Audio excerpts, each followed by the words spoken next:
Hey, everybody, welcome to Breakfast All Day. Alonso here with Matt and Christy. We are sorry, not sorry, to be talking about Tom Clancy's Without Remorse, which premieres today on Amazon Prime. And because Matt is the dad of the group, he will explain to us what happens in a Tom Clancy movie. Michael B. Jordan is Without Remorse. He is a special forces soldier named John Kelly.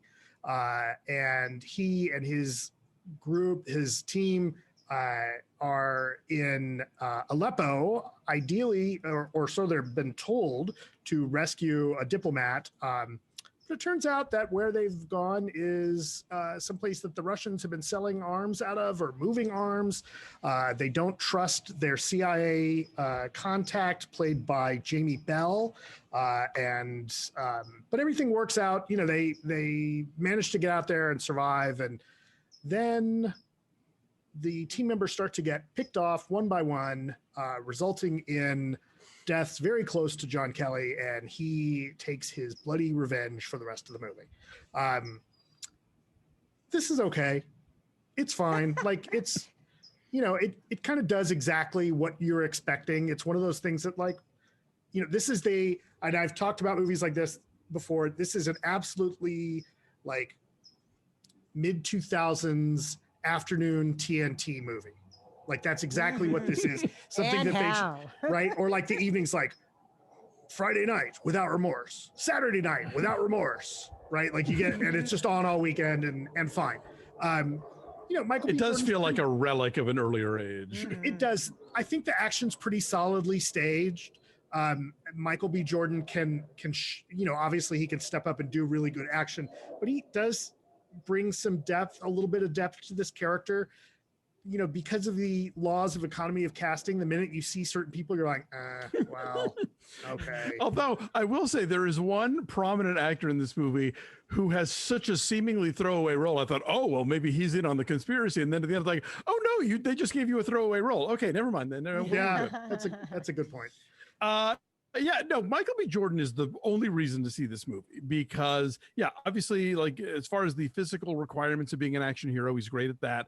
But he's giving a performance. He's giving a performance as somebody who is racked by grief and loss because of what happens early on in the film that this movie barely deserves because it is otherwise so routine and so by the numbers. It's from the guy who directed the second Sicario movie. And so it's just kind of like, you know, you've seen this movie before so many times. And I just kind of was sort of, it's kind of a bore just because, like, yeah, it's competent, but it doesn't do anything new or exciting. There's one sequence involving a plane crash that is like, oh, okay, you can tell this is where they really put all of their marbles in terms of, like, interesting camera shots, and like the editing is a lot peppier than the rest of the film. But otherwise, it just felt like bits and pieces of action movies I've been seeing as far back as the 80s. There's also a scene that captures some of, like, the most exciting parts of Michael B. Jordan's screen persona, where he's in a prison cell and he knows what's coming for him. Right. I like that scene. He takes his shirt off, guys. It's pretty good. Yeah. He needs to, and just the way he, like, gets himself, like, all prepped up for it. It's like shades of Creed and shades of Eric Killmonger. And there's like, okay, this is what I came for. It's his Rorschach moment. Performance. Right. But, like, nothing else really matches his great magnetism and his great ability. It does feel extremely retro. And what's strange about that is that, you know, in so many of these Tom Clancy movies, or books rather, and both, you know, it's still that Cold War mentality, and, like, the Soviets are still the enemy. And that is not really so long ago because they're still coming after us. Like, the Russians are still attacking us in various forms. It's just, you know, in a cyber attack sort of way versus, like, stuff that's on files or is like a chemical that can blow up, or you know, more tangible means of attack. So while this seems like a long time ago, it also, like, they're not capitalizing very effectively on the fact that this is still an actual threat to the United attacking a Facebook bot farm would not exactly have the same resonance, maybe. Right. This is also it's co-written by Taylor Sheridan, who he wrote Hell or High Water. He wrote Sicario. Yeah, but he Wind River. Yeah, so he also wrote Wind River, which was terrible, and he wrote the second Sicario. So I'm very case by case basis with him. You know, the elements that he did in the first Sicario, though, like one of the best lines in Sicario is I thought was Del Toro saying, you know, you're asking me how a watch works, and you just need to be able to tell time, right? Or it's like you want to know what time it is, and you're asking me how a watch works.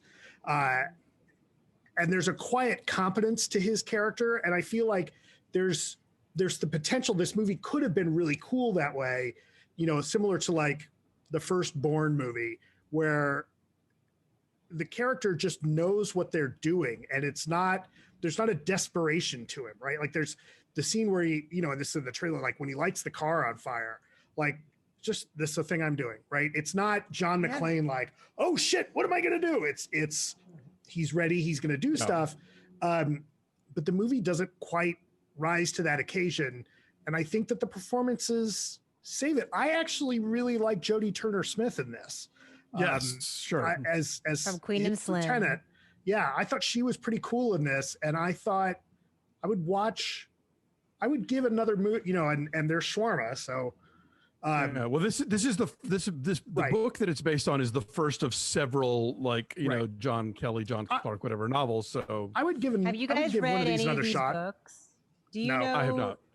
Matt, I figured you'd be a Tom Clancy guy. I've read some of the books. This is the character, and they rename him at the end of it. But this is all in the promo materials. This is the John Clark that shows up in some of the earlier Clancy movies. In the Cardinal of the Kremlin novel, he's the guy that, if I remember correctly, gets out the double agent. And I think that's the character. I think he's the character that Willem Dafoe plays in Some of All Fears. Not Some of All Fears. Whatever the Harrison Ford. One of the Harrison Ford. Which Jack Ryan is it? Who was playing Jack Ryan? Was it Ben Affleck? Does anyone remember the previous film that Michael B. Jordan and Jamie Bell made together? Fantastic Four. I had forgotten that entirely. Right. So when put it out on Twitter, I was like, oh yeah. They probably wish they had too.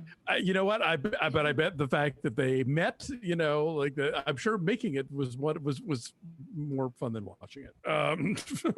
But I like both of them. I mean, Jamie Bell is very squirrely in this movie. That's about all he gets to play. But you know, I just, I don't know. I think maybe I got my hopes up because Michael B. Jordan is so great, and I was calibrating too high, and I should have just focused on the Tom Clancy of it all. I knew exactly what that was going to be, and that's what it was. It's just like it's methodical and unexceptional, and I found, with the exception of like one or two action scenes, I found them to be kind of muddled. The way they were staged, like just the way that the choreography was staged and edited, and I just found it like nothing. It never grabbed me.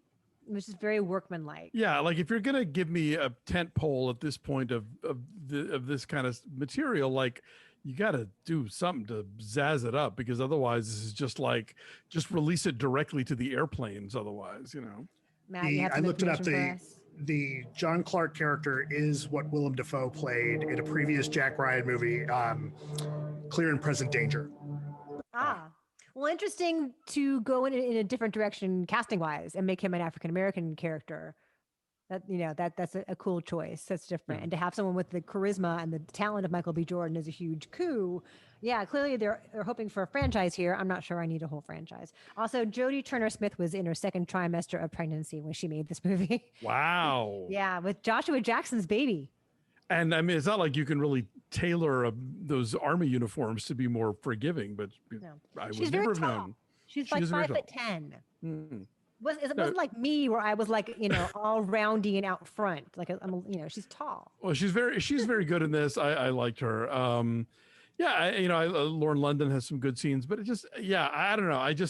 I maybe I wanted more than this movie is ever going to give me. Okay, so I'm saying 4. 5.5. I'm giving it a 6. Okay, so our numbers are 5.2. All right, yeah, there you go.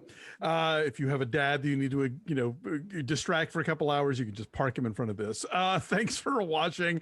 Like this video. Yeah, there you go. Like this video, subscribe to our YouTube channel. Check us out at BeFastAllDay on Twitter, Instagram, and Facebook. And do drop by our Patreon page, patreon.com/BeFastAllDay. There's a new season of The Handmaid's Tale on Hulu. They've dropped the first 3 episodes. Christy and I will be talking about those today. And in the weeks to come, we'll be following the whole new season. Lots of other fun stuff exclusively for our Patreon subscribers, so do check that out. Thanks for watching. We'll see you next time. Bye.